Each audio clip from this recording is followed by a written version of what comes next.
तव कथामृतं तप्तजीवनं कविभिरीडितं कल्मषापहं श्रवणमङ्गलं श्रीमदाततं भुवि गृह्णन्ति ये भूरिदा जनाः।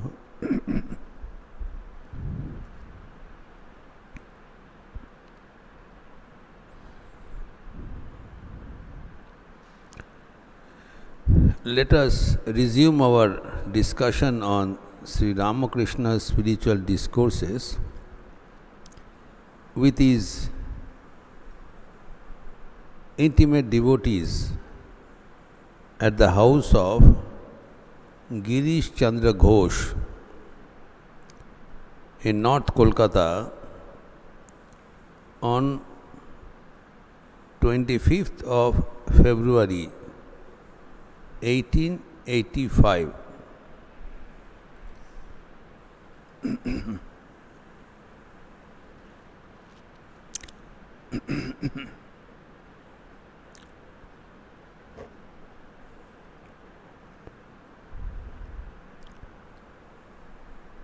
It was on Wednesday, following the Sunday,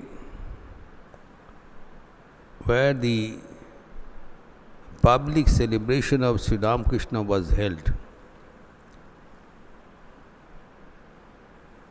on 22nd February 1885 at Dakshineshwar. Sri Ramakrishna has come to the house of Girish Chandra Ghosh around 3 o'clock in the afternoon as a stopover. From all the way he came from Dakshineshwar to witness the drama on Brishaketu.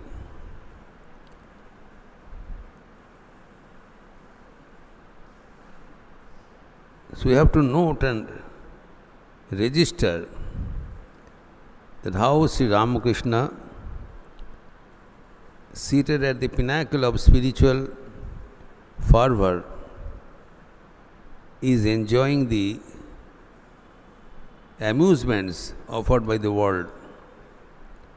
Normally we feel visiting a cinema or a drama show is something opposite to spirituality. We feel jarred if a spiritual person is witnessing a cinema show or a drama show. But now we find that Sri Ramakrishna, the God incarnate, is visiting Star Theatre of Kolkata, a place of amusements of worldly people. These small incidents should be taken very seriously in our life.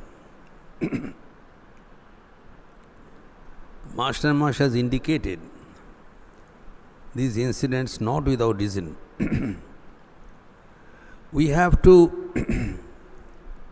redefine our norm of spirituality. Spirituality is not something else, and our life is something else. Spirituality covers our entire life. This is the essential message of Sri Ramakrishna, wherein lies the details of today's discussion. So far, spirituality is concerned something different from our worldly existence. That is true according to some ways of discipline. But that's not the way Sri Ramakrishna has shown us to be followed. This is the major difference. So we have to understand very deeply the significance of God visiting a drama show. This we'll discuss later on. Sri Ramakrishna wanted that we make our entire life the life of spirituality. Normally you have two lives. One is worldly life and is spiritual life. You spend some amount of time with God, some pious activities, acts of spirituality, and some worldly activities. The life of enjoyment, life in the world. Sri Ramakrishna has integrated our worldly life with spiritual life. We should lead only one life, that is spiritual life. Whatever we do, that will become a spiritual practice. This is the principal difference in the understanding of Sri Ramakrishna. We, the devotees of Sri Ramakrishna, we have to redefine our life according to the tenets, according to the teachings and life of Sri Ramakrishna. He comes all the way from Dakshineshwar hiring a carriage, and on his way to the Star Theatre to witness Bishaketu, stops over at the house of Girish Chandra Ghosh and enters into a discussion of spirituality. Right away. He has invited some devotees. Master Masha was a little late. He's staying, finishing his work, was a little late. And as soon as he entered, he found that Sri Ramakrishna is in the middle of a very advanced discussion about God.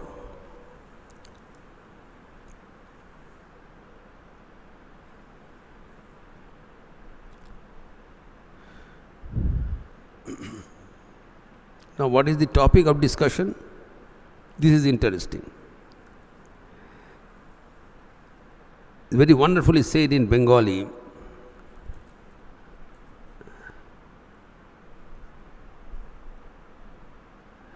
কাজ সারিয়া আসিতে মাস্টারের কিঞ্চিত বিলম্ব হইয়াছে, very late. তিনি আসিয়াই দেখিলেন ঠাকুর উৎসাহের সহিত ব্রহ্মজ্ঞান ও ভক্তিতত্ত্বের সমন্বয়ের কথা কইতেছেন। As soon as he entered, he was a little late. काम काज समापन करके आने में मास्टर के थोड़ी विलम्ब हुआ। उन्होंने आकर जो देखा, श्री रामकृष्ण उत्साह के साथ ब्रह्म ज्ञान और भक्ति तत्व के समन्वय की चर्चा कर रही है। This is the main understanding we have to do. Sri Ramakrishna is a Samanvaya Acharya. He is the integrator, harmonizer of the different apparently opposing faiths. We know for thousands of years there has been a constant battle between Jnana and Bhakti. There are different schools of thought. The Vedantic school, path of knowledge, and the Bhakti school, path of devotion. Each claiming that this is the supreme. The unending discussions and debates. Each discipline, each darshan, this is called philosophy. Each darshan is trying to prove its supremacy. The authors of the school of devotion and the authors of the school of knowledge, they are trying to interpret the text, saying that the scriptures lead us the path of knowledge, that is the best path. Whereas the devotional school says no, bhakti is the ideal path shown by the Almighty. It is a constant debate and discussion. Sri Ramakrishna has come to end all the debates and make a harmony, integration. That's why he is called .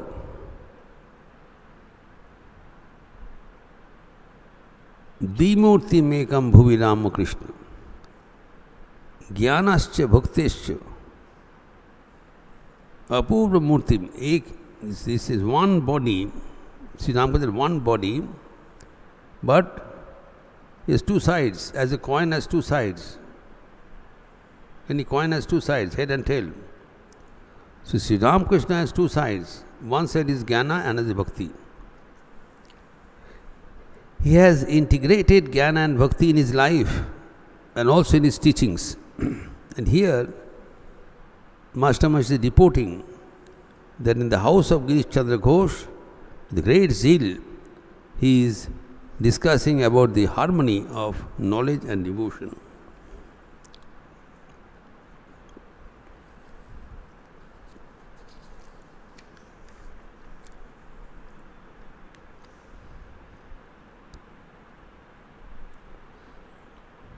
He was talking with the devotees about knowledge, about devotion. First of all, this we have already discussed in our last couple of Sunday classes. First of all, he is explaining what is the philosophy of those who follow the path of knowledge. He is first of all saying what these school of thought say. And then he will say what is the philosophy according to the path of devotion. Then he will integrate. So those who are following the path of devotion, great scholars and realized souls like Shankaracharya, Ramanujacharya, Ramanujacharya Gyan Bhakti Vivek, is all the schools of Vedanta headed by Shankaracharya. So they are interpreting the Vedantic doctrine, saying that God is one. God is one without a second. Ekam Sat. Ekam Eva Advitiyam. One without a second. God cannot be partitioned. God is infinity. Infinity cannot be partitioned. Infinity cannot be finite. So ultimately God is one. But then it cannot be denied that we see many. Many are visible. They say it is delusion. This diversity is not a reality. It is an imagination. It is a superimposition. It is due to ignorance.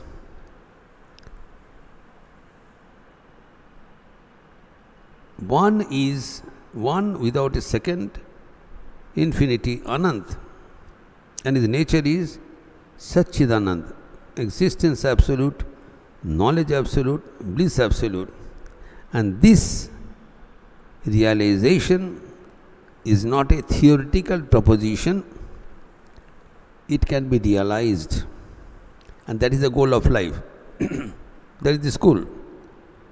God is one without a second, and the goal of life is to realize our identity with God and realize that this variety is a false superimposition. False because it does not exist forever. For example of an object and an image. Sun is one. The image of sun in different reflectors are many. But image is not the sun. Images do not have any illumination.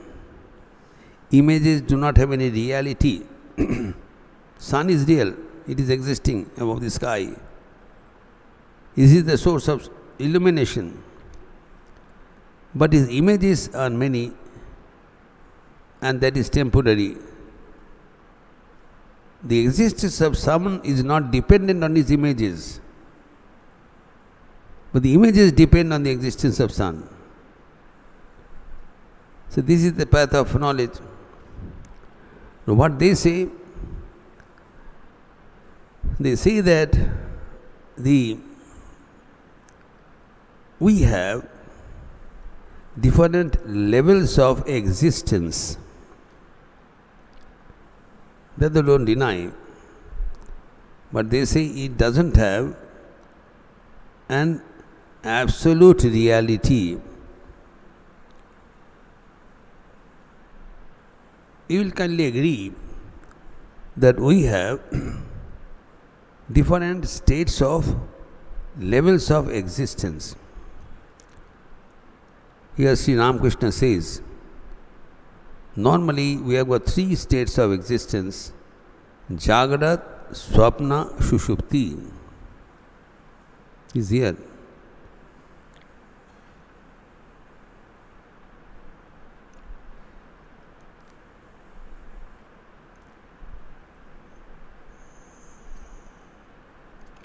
स्थूल सूक्ष्म कारण स्वत रजस तमस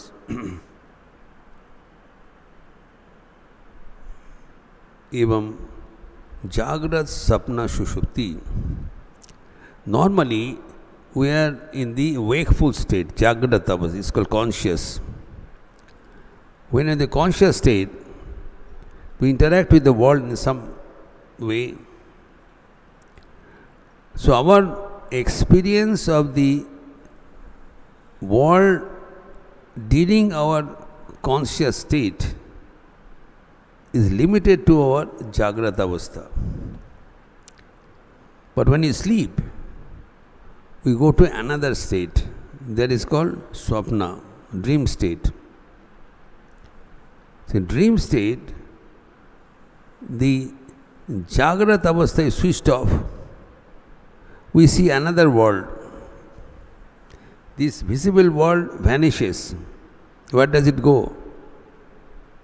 It is no more visited. So the visible world, if it had an absolute reality, then it could be seen during this dream state also, but we don't see. We don't see this world. These eyes do not work, these ears do not work. We see a different world, which cannot be denied as long as we are dreaming. When the dream is over, that world vanishes. That's what the paths of Vedantis say. That which vanishes cannot be a reality. And again, when the person goes to deep sleep, then the dream world also is switched off. They don't remember anything. So every day we are entering into these three phases of our life: Jagrat, Swapna, Shushupti. Conscious, subconscious, unconscious. Chetan, avachetan, achetan. And the Vedantis say that there are three different bodies we have to interact with these three states. They are Sthul, Sukshma, Karan.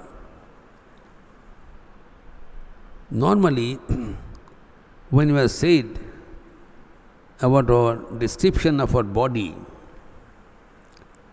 we point out to this structure which we see before a mirror.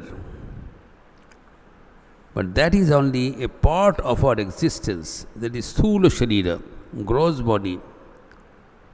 What is seen before a mirror is a part of our existence, that is Sthula Sharira, with which we interact in the wakeful state. When we are conscious, we interact with this Sthula Sharira. But when you go to dream state, this Sthul Sharir is switched off. The eyes do not see, ears do not hear. It is sleeping. Then what is awake? Our subtle body. So they say, as we have a gross body which is visible before a mirror, similarly within the gross body we have a subtle body, Sukshma Sharir. Like we have a shirt, underneath the shirt we have an undergarment which is not visible, but it's there. When you strip off the shirt, the undergarment will be visible. So when the Sthul Sharir is switched off during the dream state, the Sukshma Sharir becomes awake. That is called our internal body, Antakarana. It is there, but it cannot be projected, it cannot be seen. Like a undergarment is not seen, but it is there underneath the shirt.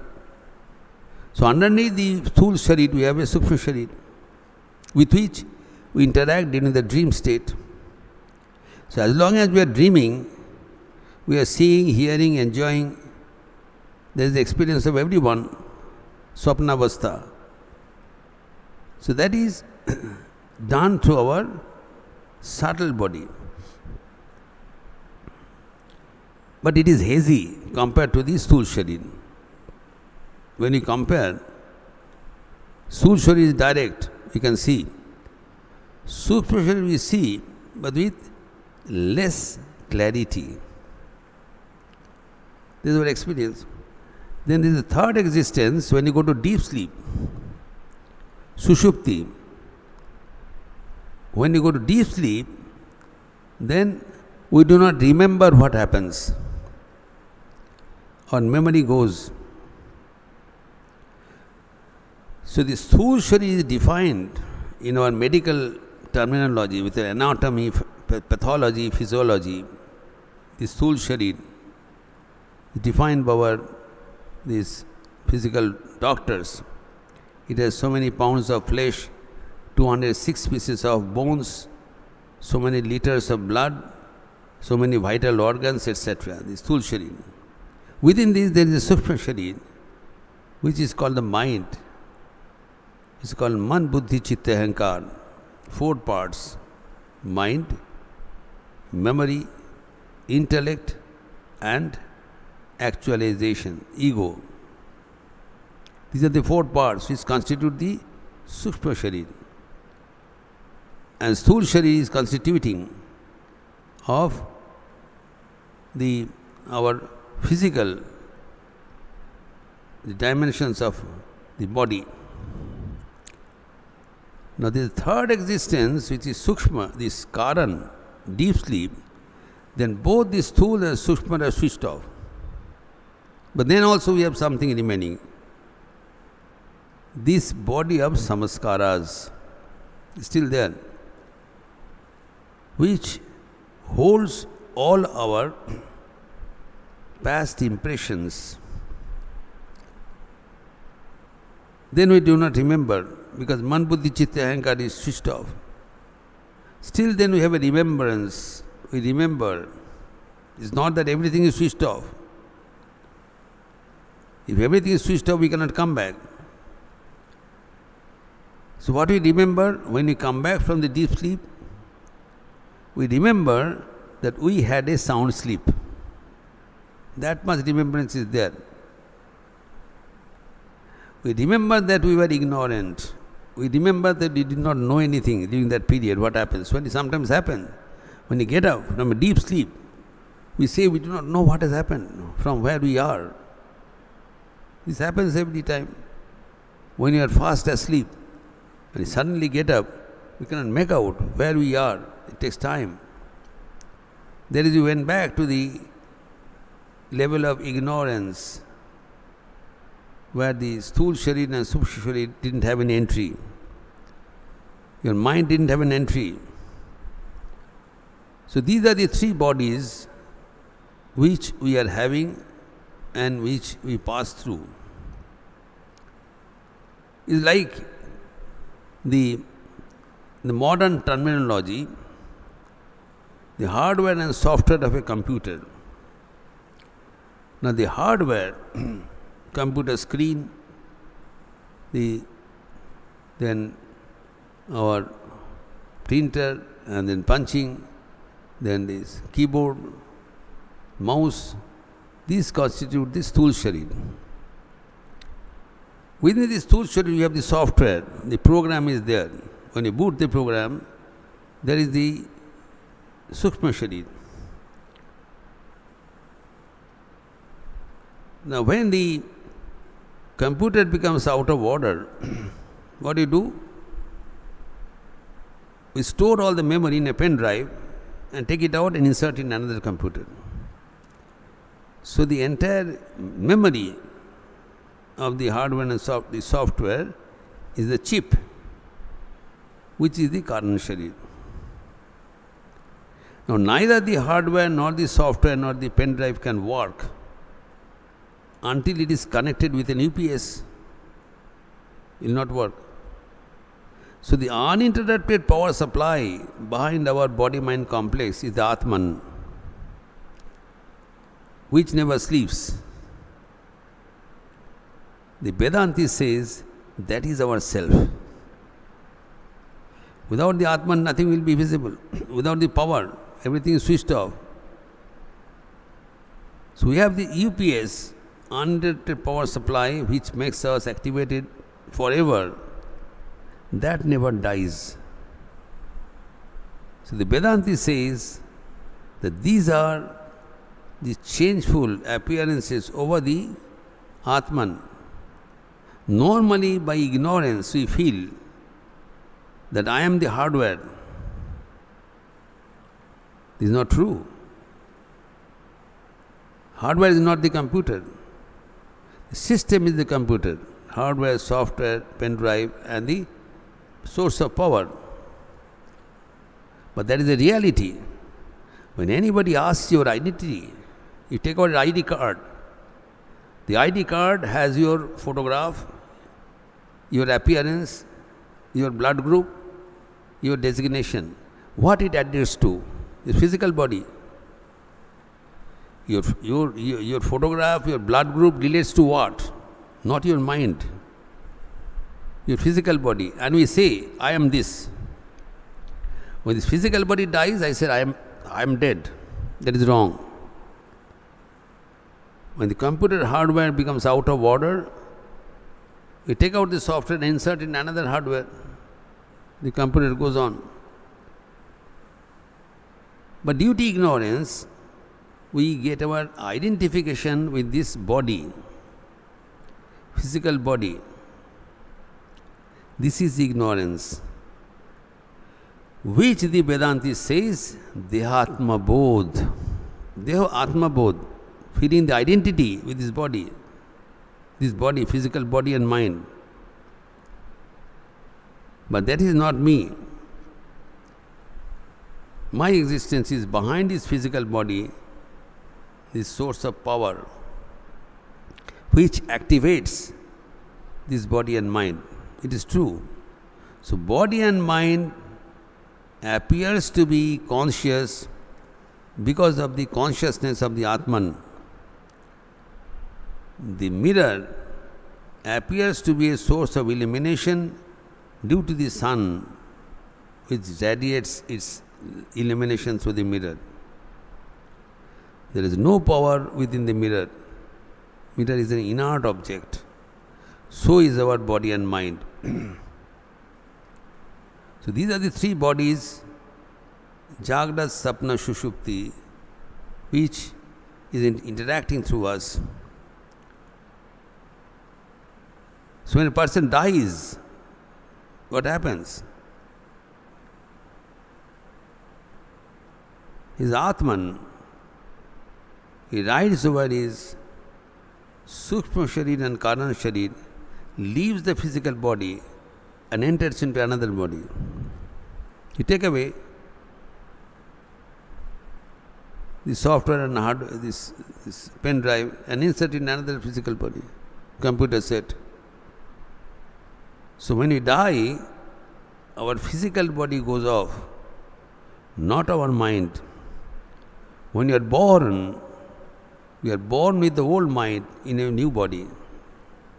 That's why it is very necessary to take care of our mind. Because when you are born, we get an old mind in a new body. Old wine in a new bottle. The wine is old, or old mind. So as Shastra says, wherever you ended in last life, you start from your next life. The closing balance of 31st March becomes the opening balance of 1st April in the next financial year, next body.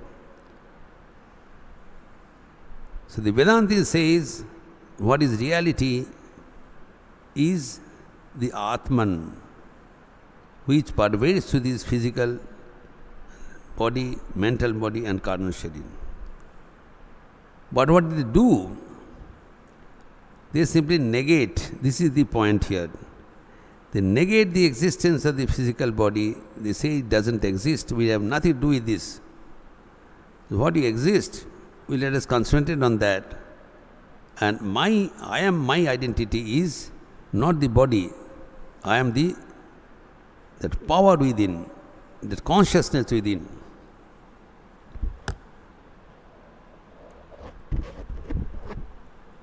There are two things here. One is matter and another is consciousness.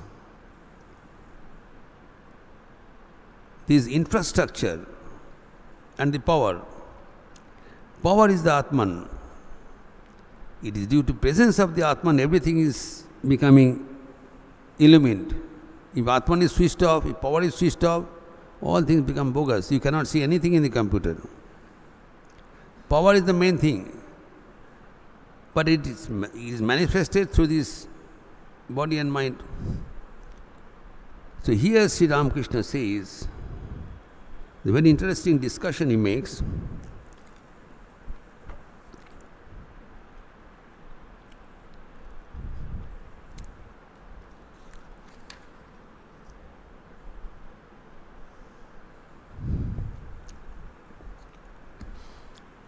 Man experiences 3 states of consciousness: waking, dream and deep sleep that we have discussed. Jagra, Sapna, Shushupti. Those who follow the path of knowledge, those who are following the Jnana Margi,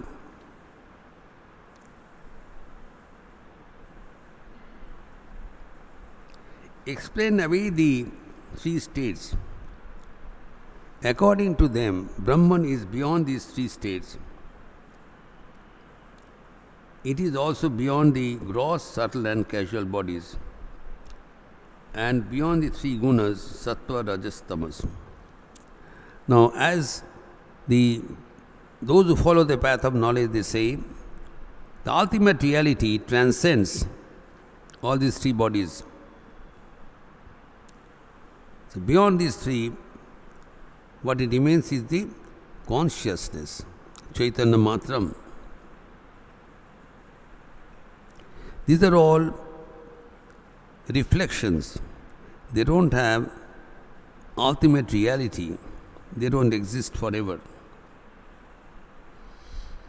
Brahman alone is the substance, all is illusory.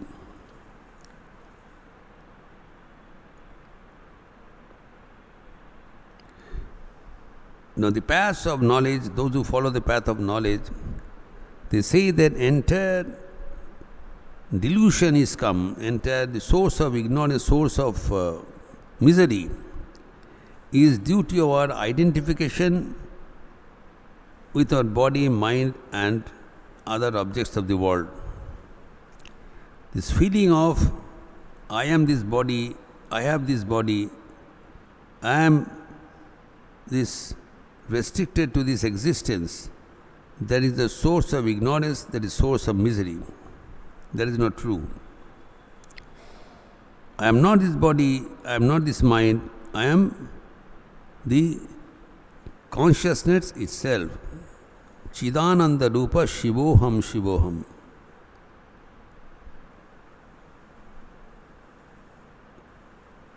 neither this body, nor this mind, nor this world, I do not belong to anything. I am the Atman alone. So the Vedantis stick to this gun, so they deny everything and they realize their identity with the Atman. And when the Atman is realized, the Brahman is realized, because it is knowledge absolute, bliss absolute, existence absolute, then the life becomes fulfilled.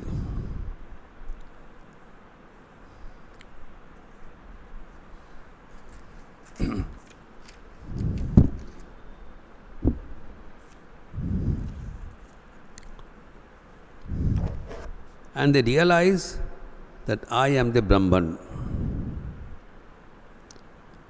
So by denying this entire world, entire existence, they get back to their true identity. This is a false identity now. At the moment, I am saying I am this body. This is a false identity. I am not this body. I am the consciousness within this body. So when we realize our true identification with our consciousness, then we realize the joy associated with this knowledge, infinite joy, because I have unending joy. That nature of that consciousness is Satchit Ananda, absolute existence, absolute knowledge, absolute jnana and joy, existence. So that pure existence is realized when we transcend this body-mind complex. So the Jnani says that this Dehatma Buddhi, that is feeling that I am this body, is the source of all ignorance, all misery. So transcend this idea and get to the knowledge of I am He, I am Brahman. That is. Now, then a person is asking, shall he follow the path of reasoning? Then should he follow this path? Sri Ramakrishna says that there is one way, this path of knowledge. There is another way, path of devotion. Another path, the path of bhakti. If a devotee wants to have this knowledge, that also God provides him.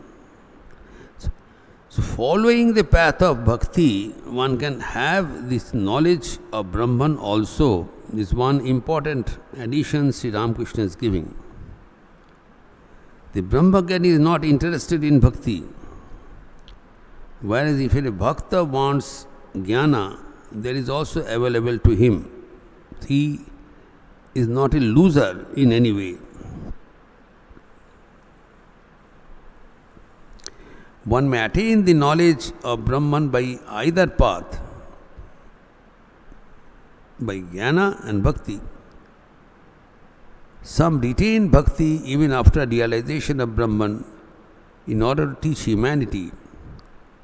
An incarnation of God is one of these.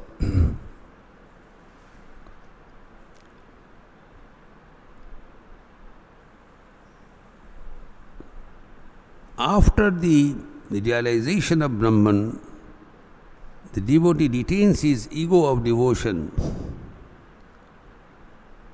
They come down to this presence of samadhi. As long as the person is in samadhi, he has merged all his consciousness in the pure consciousness. He becomes one without a second. But a devotee, having attained that knowledge, comes down to this common level of existence and realize that this world is no different than the knowledge of the Brahman. This is the integration. This is the harmony.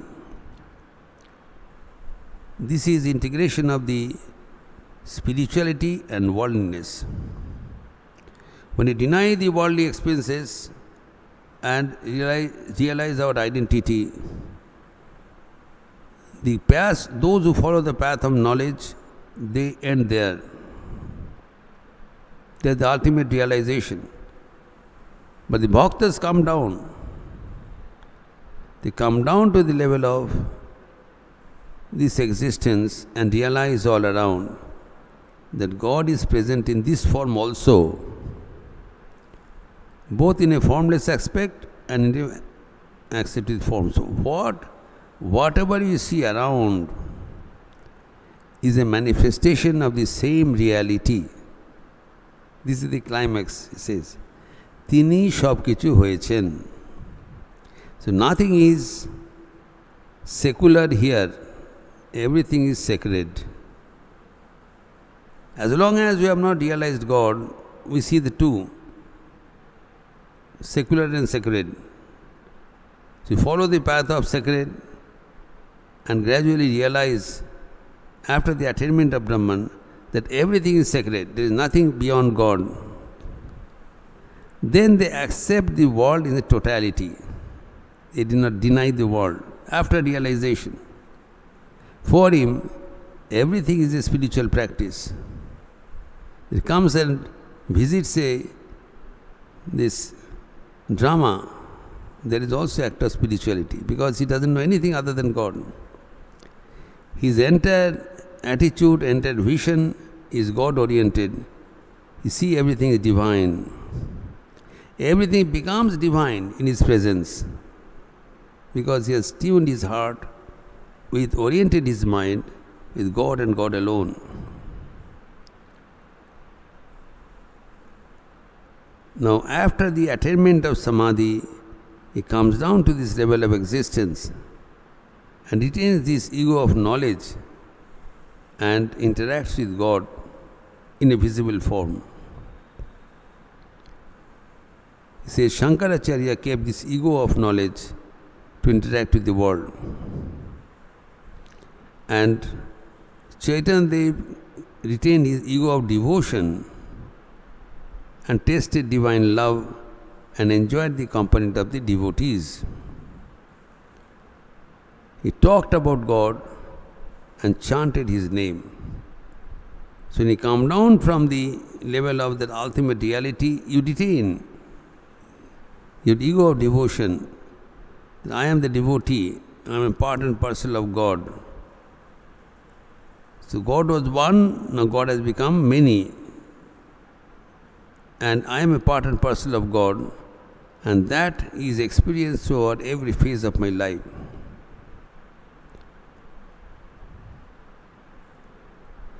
The main difference is a Jnani, he explains away, he denies the three states.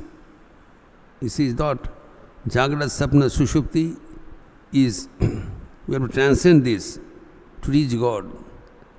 But a devotee does not deny. He experiences God in all the states. Even in Jagrata state, the Jnani sees that it is not God. The Bhakta says it is God. God in another form. It's a much more blessed experience. Sri Ramakrishna is inviting us to this new dimension of spirituality. Do not deny the world. Be in touch with God and try to see God in everything visible around you. Try to realize that God has become this world and you are also a part of it. The new way of thinking, Sri Ramakrishna says, that makes our life a complete whole. There is no denial. The new contribution of Sri Ramakrishna is the totality of a person, a spiritual person to the brink, comes to the city of Calcutta, witnesses Star Theatre, which is considered sacrilegious. A man of religion never visits, but for him, he sees God everywhere and everything is God-oriented. You see the discussion in the Kathamrita, in the Vachanamrita, in the Gospel of Sri Ramakrishna, is God and God alone. We never feel this is something different from anything worldliness going on. See, it's a holistic way of converting our entire life into a life of spirituality. As I said, when you begin, there is a dichotomy, that worldly life and spiritual life. And when you realize God, then life becomes one, only spiritual life. There is no worldly life. The concept of worldly life vanishes. We see God everywhere. Previously we were seeing a difference. Is my kith and kin, that is different. There was mine and thine. After the knowledge dawns, we see everything is thine. Nothing is mine. The ego goes. God alone remains. And that is the blessed experience. And that's where Sri Ramakrishna is inviting us to the great march of spiritual joy. We'll continue further in our next Sunday class. Niranjanam nityam anantarupam bhaktanukampa dhrita vigraham vai Ishavataram parameshamidyam tam Ramakrishnam shirasa namama. Om Shanti Shanti Shanti Hari Om Tat Sat Shri Ramakrishna Arpanamastu.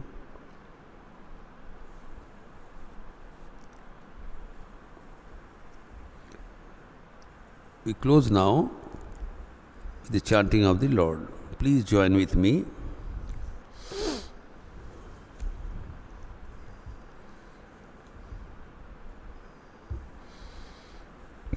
Hari Om Ramakrishna, Hari Om Ramakrishna, Hari Om Ramakrishna, Hari Om.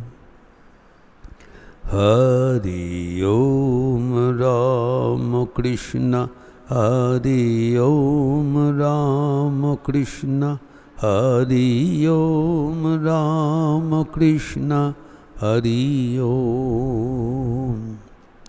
Hari Om Ramakrishna, Hari Om Ramakrishna, Hari Om Ramakrishna, Hari Om. Hari Om Ramakrishna, Hari Om Ramakrishna, Hari Om Ramakrishna, Hari Om. Hari Om Ramakrishna, Hari Om Ramakrishna, Hari Om Ramakrishna, Hari Om. Hari Om Ramakrishna, Hari Om Ramakrishna, Hari Om Ramakrishna, Hari Om. Hari Om Ramakrishna, Hari Om Ramakrishna, Hari Om Ramakrishna, Hari Om. Hari Om Ramakrishna, Hari Om Ramakrishna, Hari Om Ramakrishna, Hari Om. Hari Om Ramakrishna, Hari Om Ramakrishna, Hari Om Ramakrishna, Hari Om. Hari Om Ramakrishna, Hari Om Ramakrishna, Hari Om Ramakrishna, Hari Om. Some announcements. Today there will be the youth program class, personality development on lectures from Colombo to Almora, Bhartiya Vyakhyan, and guided meditation, Nirdeshit Dhyan, from 5 to 6. And there will be a participation of Dr. Rasmi Soni, awarding some prizes for the workshop for youth development. That will also be done today in this auditorium. And in the evening, after the evening Aarti, there will be this chorus, bhajan in chorus, in which you are all invited. There is a special program next Tuesday, 9th of May. It's a very special day because this is the first of the 4 Bada Mangal to be held in Lucknow. Now there is a difference in the almanac. Panchak में कुछ फर्क है. This is the first जेठ का मंगल है लखनऊ में, जबकि हमारे विशुद्ध सिद्धांत पंजी के अनुसार this is 25th Baisakh.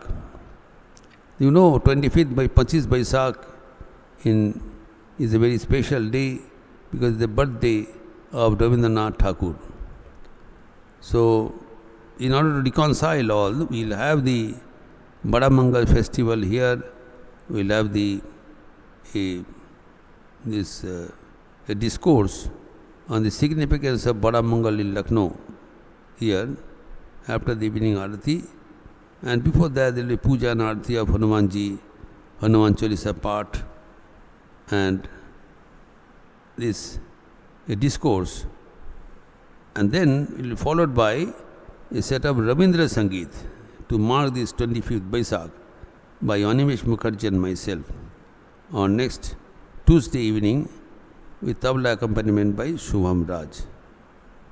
And remaining days there will be Friday, there will be Maa Ki Madhusmritiya and Narad Bhakti Chitra class, and there will be Kali Kirtan, and followed by Samik Bhajan next Sunday. All of you are cordially, heartily welcome.